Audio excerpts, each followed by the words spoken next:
Hey guys, welcome back to the channel. In this tech tutorial video we're going to show you how you can block unwanted downloads and unsafe downloads in the Avast web browser. So let us dive into this.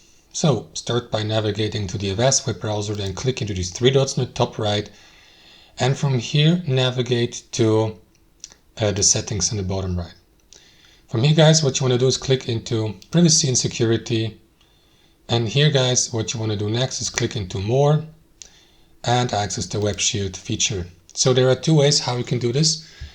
It depends on how much protection you want for your browser to provide. Like for example, the standard protection, which is enabled on default, or the advanced protection, which will also, for example, scan page scripts, page content, which it doesn't within the standard shield.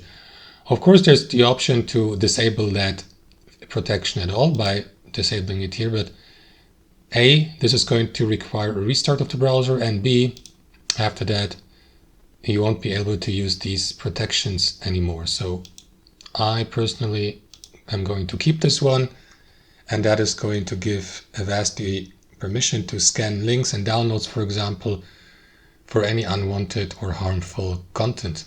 And that's how we do it, guys. Thanks for watching. Hope you enjoyed it, got some value from it, and we'll catch you later.